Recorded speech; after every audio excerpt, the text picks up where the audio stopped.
Hey guys, it's Sarah, and today I'm going to be doing a recent reads video for you guys. This is going to be a little bit of a mashup of recent reads that I've done recently, just because I feel like doing it that way this time, instead of breaking it up. I've been really into fantasy lately. Like, I've been reading so much fantasy that I haven't been reading other genres, so it's suffered a little bit, and my recent reads have suffered a little bit because of that. So I'm just gonna go ahead and do all of the books that I've been reading in the past month or so. It's been like a month or so. People are walking around outside the hallway. Let's get started. The first book I have here is Rebel Belle by Rachel Hawkins. I have a full review video up on this book, and it's in a new series that I created called Playing Catch Up, and it's basically where I talk about popular books on the booktube community that I have bought but haven't read yet, and I read them and review them and talk about hype versus reality and how I felt about the books. So yeah, I have a full video on this book, which I will link down below if you want to check it out. But I really enjoyed this. I gave it a 4 out of 5 stars. It follows Harper Price, and she is a very Southern belle, the dogs are barking. Very girly Southern belle type of character, and she is all about prom queen. She's very interested in being the president of her student body, those types of things. Very cliche high school things that are really awesome to see in this novel. And she also finds out that she has magical abilities in the very beginning of this book. So yeah, it's very fascinating. I love the main character. She breaks a lot of molds for some of the characters I've been reading recently, and in paranormal romance. I really liked how this book played out, and I'm really excited to read the next one, which just came out, called Miss Mayhem, and I'll be giving that a read soon. But yeah, I gave this a 4 out of 5 stars. The next book that I have here is J.R. Ward's Lover Unbound. This is book 5 in the series, I want to say. Yeah, book 5 in the series, and this one was really hard for me to get through. If you haven't heard about this series, it is a adult romance paranormal series, and it follows a handful of characters that are vampires, and they live in this world where vampire society is separate from human society. Humans don't know about vampires, but vampires have their own society, and they have their own, you know, protectors, or I guess military of the society, and that is the Black Dagger Brotherhood, and they protect the civilian vampires from these creatures called the Lessers, and the Lessers are basically demons that are created by the Omega, which is kind of like the devil. And yeah, each book follows a different person from the Black Dagger Brotherhood, and this one follows Vicious. Vicious is a very interesting character. He has these really special abilities that not any other vampire has, those being that when he touches you with he has one hand that glows really bright, and if he touches you, you're dead. So it doesn't matter who it is, they're dead. It's like a bright physical energy thing, I don't know. And he also can get visions. And when we meet him in this book, we meet him in the first book, of course, but when we meet him in this book, book 5, he is no longer getting his visions. And so there is an issue with that, and we find out a lot about his history, and where he came from, and who his parents are, and things like that, because he doesn't know who his mother is. And so there's a lot of history going on with that. And as always with J.R. Ward's books, there's also lots of threads that go out through that, lots of threads throughout the series, and throughout the books. So this also follows some other character developments, which is really interesting to see. I'm really wanting to get to one specific character's book. I know it is going to take me a while to get there. I think I have 4 or 5 more books to read, but he is my favorite character, and I'm so excited to read from his point of view. But yeah, in the romance aspect of this book, we meet this girl named Jane, and she is a nurse, and she's human, and she has the opportunity to work on Vicious. He gets hurt, and he comes into the ER, and so she has to help him and save his life, and then things blossom from there. This one wasn't my favorite, like I said. I gave it a 4 out of 5 stars, I think. Yeah, Vicious isn't my favorite character. I do love the way J.R. Ward writes. It's very interesting, and the slang that she has in her books are so laugh out loud funny, but also really just endearing, so I really like that. It's probably not for everybody, but I definitely enjoy those aspects to it. And yeah, I really liked this book, but I can't wait to get on to the next ones. Also, a few of the things in this book triggered me a little bit because the doctor is a nurse, and I don't know if I've ever told you guys this or not, but I don't do well with medical stuff, and so that's kind of why it took me so long. I think I started this book back in like November, I want to say, somewhere back in before the new year, and I'd never finished it because of the, whole ER scene really freaked me out, and it causes me to have a little bit of anxiety, but I finally did finish it, and I'm excited to get on to the next one, which should be an interesting one. It'd probably be my absolute least favorite of the series, because I don't necessarily care about the characters that are going to be in it, but I'm excited to see where the story develops and how it goes forward. Okay, so I'm going off the top of the pile for this recent read, so these aren't in order from when I read them and when I didn't, but I'm going to talk about the one that's on the pile next, and that is Gardens of the Moon by Stephen Erickson. This is the first book in the Malazan Book of the Fallen series, which is a very large, massive, epic fantasy series. This book took me a while to read, guys, I'm gonna be honest, but I really enjoyed it. If you don't know what this book is about, it's hard to explain, but basically, where do I even start? I don't even know. There's this world where the Malazan Empire is very popular and they like take over everybody, and then you have these band of characters who are fighting against the Malazan Empire and a band of characters who are fighting for the Malazan Empire, and it's just explosion. This book surprised me a lot. I've heard a lot of things about Stephen Erickson, especially about the series, of how confusing it is and how hard it is to get into, and how you have to be really patient and wait till a couple of books before you start understanding the world and the characters.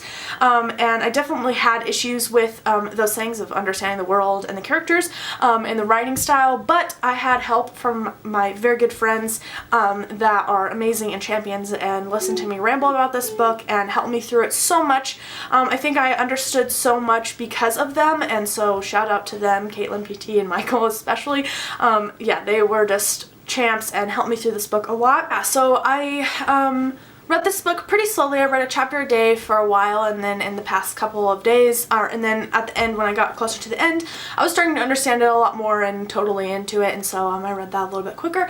But yeah, I would recommend taking this one slow if you are wanting to read it. It's definitely a challenging read. If you are looking for a fantasy series that's very challenging but also really beautifully written and very in-depth and like descriptive, but also like really confusing. It's really confusing, but in a way where your mind is always like very much searching for everything. Everything is, you're always looking for answers because he doesn't give you the answers, and when he does, it's very cryptic. So yeah, I ended up giving this one a 4 stars, I think, or 4.5, just because I was confused for a lot of it, and I think that this can just be so much more epic, so I'm really excited to see where the series goes. But yeah, highly recommend if you are in the mood for a very different type of read. I would just highly recommend this because it is awesome. The next one that I have here is Game of Thrones by George R. R. Martin. This is the first book in the Song of the Ice and Fire series, another very critically acclaimed series in the fantasy community. I have watched the first season of this, and I decided to stop watching the TV show and go ahead and read the books, and I finally got around to reading it. I have a full review on this book, so I can link that down below as well, but I super duper love this book. The first season of the TV show didn't stray too far from the book. I mean, some things were a little bit glorified and HBO'd, but most of it stayed pretty true. All the events happened like I knew they would, and all the characters, all their growth and storylines all played out the same as in the TV show, but yeah, I really still enjoyed this. I love the writing style. I'm so glad that I decided to pick up the series because I think I'm going to enjoy it a lot more than just watching it. I just really love reading a great fantasy, and I'm really excited to, read and watch the TV show, but mostly I'm excited to read and see where the series takes me. I ended up giving it a 5 out of 5 stars. The next book that I have here is The Martian by Andy Weir. This was Lindsay's pick of April for me, and this was a really interesting read. This is about a man who gets stuck on Mars. His flight crew that he was with, they get in some sort of sandstorm and they have to evacuate, and he gets hit with something, and he gets thrown away from where the rest of the crew is at, so they assume that he's dead and they leave, but he's not, and it's about how he survives on Mars. It's alright, it's alright. It's about how he survives on Mars, and Lucy's getting her big dog bark. Okay, so this was a very interesting read. Definitely reminded me of Castaway in a way that I was expecting, but at the same time not expecting. Castaway is not my favorite novel. It's slightly not my favorite movie. It's slightly boring. And I had that problem with this book. I definitely think that if I would have read this book, I would have enjoyed it a lot more. I listened to the audiobook because I heard a lot of great things about it, but the way that the humor is set up in this story is very, very, I guess, loud is the way to explain it. Like, all of a sudden Mark would be talking and he would be, you know, thinking about something or talking out loud about something. Mark is the main character. And then all of a sudden he would be like, hooray! And it was very disconnecting for me whenever it would happen in the audiobook because I wasn't expecting it, and I was just like, whoa. Okay, it kind of pulled me out of the story a lot. So, yeah, I think that if I had read this, I would have enjoyed it a lot more, but overall, I liked it. Like I said, slightly boring. I want more character interaction, I think. I think my favorite parts of this novel were the people trying to figure out the people in NASA trying to figure out what they're going to do about Mark. I think that was my favorite part of the novel because we got a lot of interaction between the characters and like the storyline, and it was very fascinating and interesting. And I will say that if something like this happens, my brother and I read this kind of together, and we were talking about how if something like this really happened, if the government would really do as much as they did in this novel to try to get someone back from Mars. And I don't know, I thought it was really interesting to talk about that because it's one guy and I just don't know. I don't know. So I don't know. Anyway, I ended up giving this book a 4 stars, like I said, and I knew it was going to have a lot of hard science in it, so I was prepared for that. And overall, I really liked it. I gave it 4 stars. I keep saying that. So let's move on. Okay, the next book that I read was also a Lindsay pick. This one was picked for me for March, and that is The Storied Life of A.J. Filkery by Gabriella Zevin. I can't remember if I talked about this book in my last recent reads video. If I did, I apologize. I'm not going to talk too long about it. I gave this one a 4 stars. I liked it. Again, the storyline wasn't necessarily my favorite. It's basically just going into this guy's life and his life as a bookstore owner and things like that. Some things happened that were interesting and definitely was a quick read for me, and I really liked it. But yeah, overall, I mean, it was good, but it wasn't my absolute favorite. I definitely would recommend if you like just straight up contemporary, not contemporary romance, but just contemporary novels, because I think you'd really enjoy this. It has that very contemporary feel to it, and it's just very, I don't know, it was good. I really did like it, and I'll probably pick up more books by Gabrielle Zevin. But yeah, I gave it a 4 stars, and yeah, I think that's all I have about this one. The next one that I read was Splinter by A.G. Howard. This is the first book in a trilogy. I was going to say 3-book series, but it's a trilogy, same thing.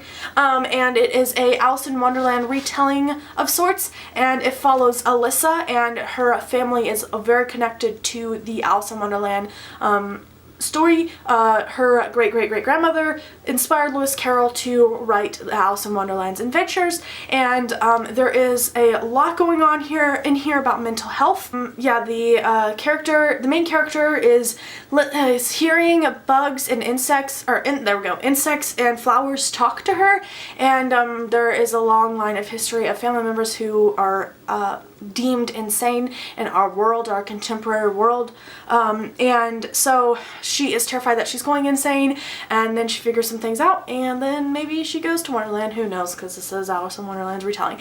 But yeah, this book was really great. I'm gonna have a full review on it soon. It'll be in my playing catch-up video because I really want to talk about this book, because I feel like this book is kind of under-hyped, but also really hyped at the same time. It's kind of weird because I feel like a lot of people own it, but not a lot of people have read it. So yeah, I definitely enjoyed this book. I gave it 4 stars. I loved the first 250 pages. The last 100 pages were a little bit slow moving for me, but the first 250 pages were amazing. I flew through them. I didn't want to put it down. There's a lot going on about mental health, and it was really fascinating for me, and yeah, I really enjoyed it, and yeah, I recommend if you like Alice in Wonderland to pick it up, especially the Tim Burton retelling, the newest movie with Johnny Depp. I feel like this would cater to that so well, and I can definitely see the influences for those. It's very whimsical and eerie and dark and really cool, so highly recommend if you like those things. And yeah, I just am really glad that I read it, and I'm excited to get on to the next one. I gave it a 4 stars. And the last book I have for this video is The Fiery Heart by Rochelle Mead. This is the 4th book in the Bloodlines series. The Bloodlines is the companion series to the Vampire Academy series. It follows Sydney, who we meet in book 4, and Adrian, who we meet in book 2, I think. Book 3 maybe, I don't know, maybe book 2. And it's just about their characters helping one of the other characters in the Vampire Academy series. I'm not going to tell you who, but they're keeping that person safe. And yeah, Sydney is an alchemist, which in this world means that she protects the humans from the vampires, and so she does things that yeah, protect humans in the sense that not necessarily from attacks from vampires, but more in the sense that she protects their innocence, or like her group of alchemists protects their innocence of knowing about vampires. So yeah, it's very fascinating. I will say that that subject matter, I will say that that is the biggest thing that hurts the series, is that Sydney is so skeptical about vampires. By the time book 4 hits, it's not as a big deal as it is in book 1, but the series definitely has this trend of everyone hating vampires, and I read Vampire Academy and I love vampires in this world, so it is hard for me to connect to that.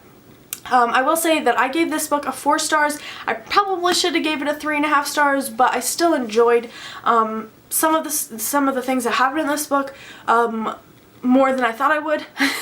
But yeah, this book is dual POV between Sydney and Adrian, and that is something that I very much disliked, and it made me dislike Adrian's character more. I really don't need to see inside Adrian's head at all. Adrian was already a tough character for me to love, and so it's even harder whenever I see inside of his head. It doesn't make it easier for me to love him. So yeah, I just didn't necessarily like that, and it hurt this book a lot. It made it very slow for me. I didn't want to read it, so yeah, I had an issue with that, and I'm pretty sure that the next books in the series all have Adrian's POV, so that's going to be an issue for me, but hopefully I can move past that and get to the good parts of the story. But yeah, I think that is all I wanted to say about this book. I gave it a 4 stars, and yeah, I enjoyed it, but Adrian, I don't need it inside your head. You were doing so good without me knowing all your thoughts. I have so many more books, guys. It's insane. So that is what I'm going to leave you with for now. The other books I will talk about in a different video. They're all on my Kindle, so it was easier for me to forget about them. But I will be talking about them in a different video, another recent reads video. But yeah, I think that is all of the books I want to talk about today. Thanks so much for watching. I hope you enjoyed. I hope you have a great day. Let me know down below what books you guys are currently reading and what books you have enjoyed the most in the past month. And yeah, I hope you guys are doing well. Thanks so much for watching, and I will see you in the next one. Read more books.